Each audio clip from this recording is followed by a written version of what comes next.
Ngobrol Plastafal, ngobrol keberlanjutan bersama Plastafal Solution.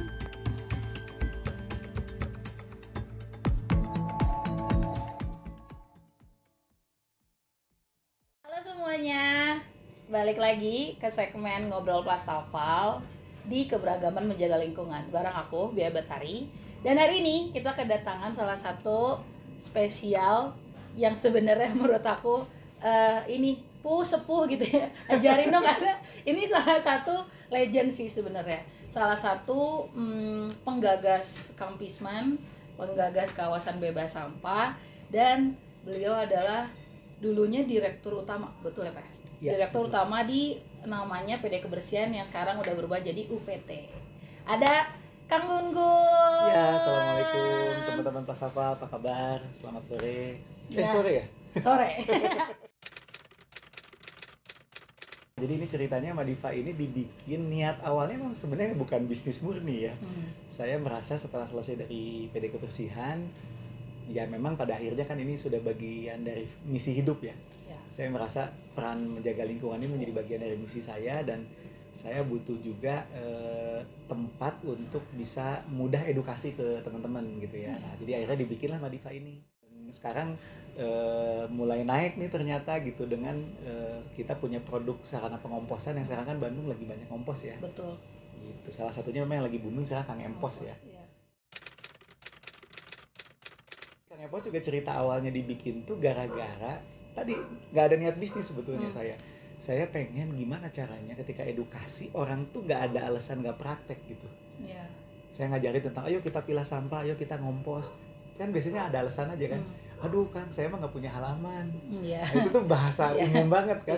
Jadi saya tuh mikir metode apa ya yang bisa dipakai di dalam rumah yang itu aman gitu untuk ngompos.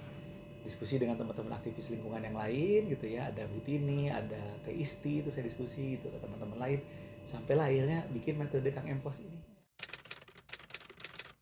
Enggak, itu mah hanya penamaan aja gitu ya, kan kita kan orang Indonesia tuh kadang butuh sesuatu yang mudah diingat gitu ya. Jadi ketika apa ya namanya ya, ini kan ada karung, ada ember untuk pengomposan, cari-cari kayaknya bagus deh Kang Empos aja, ya udah Kang Empos aja gitu. Ya, jadi kawasan bebas sampah itu pertama kali dicetuskannya tuh tahun 2014 sebetulnya. Udah lama. Jadi saya dengan teman-teman penggiat lingkungan tuh banyak kan. Ada YPBB, ada Bank Sampah Hijau Lestari ya, dulu ada Kontak, ada LSM Manggala juga waktu itu saya ingat ya. Terus banyak lah pokoknya penggiat-penggiat lingkungan waktu itu kita kumpul gitu ya. Lalu kita bersepakat bahwa pengelolaan sampah yang terbaik itu desentralisasi. Desentralisasinya di skup wilayah, taklukannya di wilayah. Kalau level kota kan berat ya, kita mulai taklukan wilayah yang nanti bikin model penanganan sampah yang baik, nanti diduplikasi ke wilayah lain. Ada 12 titik waktu itu di Bandung yang kita uji coba, masing-masing ada fasilitatornya gitu dan lain-lain. Nah, kita nama programnya kawasan bebas sampah. Jadi kawasan bebas sampah itu adalah sebuah kawasan di mana sampah itu sudah ditangani sejak dari sumber. Dari mulai dipilah, lalu diolah, sehingga nanti ujungnya yang dikelola oleh pemerintah itu hanya residu. Tapi organik daur ulang udah selesai di wilayah. Nah, itu kita bikin tahun 2014 sampai 2015 itu programnya. Alhamdulillah itu melahirkan banyak kawasan model akhirnya. Salah satu mungkin yang cukup terkenal ya hari ini ya, salah satunya kan Cibunut ya. Nah, itu kan udah juara. Nah, itu tuh diinisiasinya tahun 2014. Jadi kalau dulu, ini menariknya dengan darurat sampah ya. Jadi saya ngelihat darurat sampah ini opportunity kalau saya. Karena kalau kita benchmark, jadi Bandung tuh benchmark dengan Kawasaki. Kawasaki itu jadi mentornya Bandung sebetulnya. Kawasaki itu punya, itu udah MOU loh wali kotanya, antar wali kota. Saya datang ke Kawasaki, Bang Oded MOU dengan wali kota Kawasaki, saya juga ikut hadir di situ, dan Kawasaki ngirim orang ke sini untuk ngajarin kita juga ke sana belajar, saling sharing gitu ya. Nah, Kawasaki itu tahun 85 ngalamin darurat sampah. Tahun 85 dia nunjukin tuh video-videonya, wah kayak Bandung darurat sampah aja, sampah di mana-mana, wali kotanya ngumumin. Tapi itu jadi momentum mereka berubah akhirnya gara-gara kejadian itu masyarakat, pemerintah semua aware masalah sampah, dan akhirnya berapa tahun kemudian lahirlah satu gerakan namanya 3R. Jadi 3R itu lahir dari situasi darurat sampah juga, dan akhirnya Kawasaki jadi keren. Nah, saya lihat Bandung ini momentum. Nah, Nah, jadi memang ini jadi nyambung agak spiritual. Iya. Jadi sebetulnya saya kuliah di Teknik Lingkungan ITB. Tugas akhir juga tentang sampah gitu ya. Jadi ngerasain narik gerobak sampah lagi, tugas akhir tuh ngerasain gitu ya. Tapi jujur saya tuh setelah lulus kuliah, saya tuh ninggalin TL. Bahkan boleh bilang saya murtad lah katanya gitu ya. Jadi saya tuh malah jadi trainer, banyak ngisi materi-materi pengembangan diri, belajar ilmu komunikasi, motivasi, psikologi, ilmu hipnosis, hipnoterapi. Itu saya pelajarin jauh, nggak nyambung. Saya menikmati dunia itu, pengembangan SDM.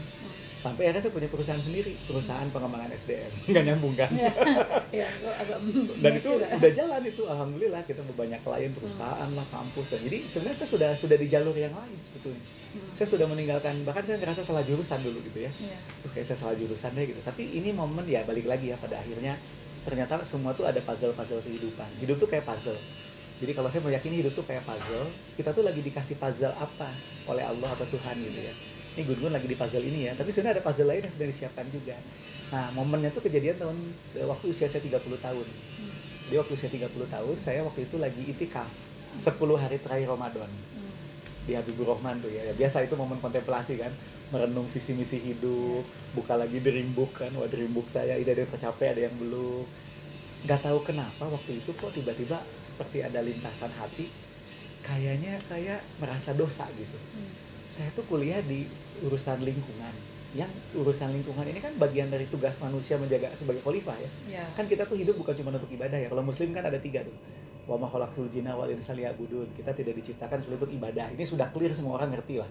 Tujuan hidup kita di dunia itu ibadah. Tapi ada yang kedua loh. Ternyata Tuhan menciptakan Nabi Adam. Itu tujuannya kan buat jadi khalifah. Buat jagain bumi. Gitu kan, buat jagain bumi. Bahkan saking percayanya sama Nabi Adam, ada satu makhluk namanya iblis, yang sebenarnya iblisnya aslinya soleh.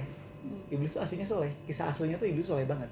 Tapi akhirnya Tuhan lebih percaya kepada Adam manusia dibanding ke iblis untuk jagain bumi. Makanya iblisnya kecewa kan. Dia udah GR kayaknya, saya nih harusnya nih jadi khalifah tuh. Tiba-tiba nunjuk Adam, anak baru lagi kan gitu. Nah, jadi ada misi sebagai khalifah. Nah, ngejaga lingkungan ini kan bagian dari misi sebagai khalifah. Bicara perubahan ini bicara data, itu ya. Balik lagi nih bicara data. Nah, pertama ya waktu saya di PD Kebersihan mah itu insya Allah banyak banget perubahan gitu ya. Tuh perubahan-perubahannya ada datanya lah. Nah, kan tapi kan setelah saya tinggalin saya nggak tahu nih gitu ya. Nah, saya menarik nih. Kan akhirnya program yang ditinggalkan oleh kami lah waktu masih di PD itu salah satunya Kang Pisman kan. Bukan Kang Pisman, saya sama teman-teman terus ngegagas. Saya meyakinkan Mang Odet, Mang ini Mang program Kang Pisman bagus, Mang yuk kita jalanin yuk gitu ya. Mang setuju, Mang juga semangat. Nah, ini yang menarik adalah bicara data. Jadi saya sempat cek kemarin akhirnya ke teman-teman di DLH. Teman-teman saya dulu di DLH ya. Boleh minta data dong? Data apa Kang? Data sampah yang dibuang ke TPA Sarimukti. Tiap tahun. Saya minta datanya, saya bilang. Karena saya tahu dulu waktu saya di PD Kebersihan grafiknya tuh naik. Dari tahun ke tahun. 800 ton, 900, 1000, 1100, 1200 sampai puncaknya 1300. 1300-an. Nah, waktu itu Kang Pisman tuh di 2019 mulai dikampanyekannya lah ya. Sebenarnya launchingnya 2018 akhir, tapi itu baru launching kan, namanya launching kan belum ini ya. Masih adaptasi dulu semua. Wah, ini aturannya belum ada dan lain-lain. Jadi Kang Pisman itu praktis disosialisasikan tahun 2019. Nah, yang menarik adalah saya lihat data kan nanti mungkin bisa di-share ya. Grafiknya ada sih di laptop saya. Pokoknya naik terus. Begitu ada Kang Pisman 2019, abis ada Kang Pisman itu grafiknya nggak naik. Jadi gini, bahkan turun loh. 2023 itu kan 4 tahun setelah ada program Kang Pisman. Normalnya 4 tahun tuh naik terus karena grafik pertumbuhan penduduk naik. Tapi jadi landai, malah turun, decline. Nah, buat saya jadi punya keyakinan, oh berarti ada efek. Ya, jadi pertama kalau tentang kebersihan ya. Kebersihan itu kan ada 2 hadis. Ada sebenarnya hadis yang populernya adalah an-nadhafatu minal iman. Kebersihan adalah sebagian dari iman. Tapi sebetulnya buat saya ada yang lebih powerful. Itu hadis riwayat Baihaqi. Jadi hadis riwayat Baihaqi itu bicara kayak gini. Islam itu adalah agama kebersihan. Maka jagalah kebersihan. Dan tidak akan masuk surga orang yang tidak menjaga kebersihan. Ini hadis favorit saya kalau untuk urusan kebersihan. Jadi ternyata di situ diajarin bahwa kalau kita pengen jadi ahli surga, ya jaga kebersihan gitu. Nah, ini satu ya poinnya tentang awareness kebersihan. Yang kedua, dengan situasi sekarang. Setuju nggak kalau buang sampah pada tempatnya ternyata akhlak yang buruk? Buang sampah tidak pada tempatnya. Nggak, buang sampah pada tempatnya. Ternyata akhlak yang buruk. Akhlak yang buruk. Waduh. Bingung kan? Iya. Aduh, aku nggak bisa ngejudge nih. Nah, Jadi aku diem aja. Ini kalimat masih koma. Oke. Oh, ada komanya. Oke, belum titik guys. Ya, Tenang. ini materi yang saya sampaikan sekarang dengan situasi darurat sampah. Saya selalu buka kayak gini. Setuju nggak buang sampah pada tempatnya ternyata perilaku yang buruk? Orang kan bingung kan? Ya, setuju nggak? Buang sampah pada tempatnya ternyata perilaku yang buruk. Bingung kan? Nah, itu masih koma. Ada tambahannya jika masih dicampur. Oh, jika masih dicampur. Nah, emang ada apa sih dengan nyampur aduk sampah? Yang pertama, di Quran ada tuh sinyalnya. Wala talbisul haqqo bil batil. Janganlah kalian campur adukan yang hak dan yang batil. Emang sih nggak nyambung sih, dipaksain, tapi buat saya ini sinyal juga, ada kode bahwa kita tuh jangan nyampurin sesuatu sebenarnya. Ada pos-posnya masing-masing. Itu satu ya. Yang kedua, di Quran tuh ada ayat Robbana ma khalaqta hadza batila subhanaka faqina azabannar. Itu Ali Imran ayat 191. Di situ cerita Allah, dan Allah tidak menciptakan segala sesuatu ini sia-sia. Jadi nggak ada ciptaan Allah yang sia-sia, benar nggak? Setuju. Tapi kenyataannya hari ini ada tuh yang sia-sia. Iya sih. Bahkan bukan cuma sia-sia, jadi masalah, benar nggak? Yang kita sebut dengan namanya sampah. Iya. Pertanyaannya, apakah ayat Qur'annya yang salah atau perilaku kita yang salah? Perilaku kita yang salah. Nah itu, jadi ternyata mencampur aduk sampah membuat kita tidak bisa mengamalkan ayat ini.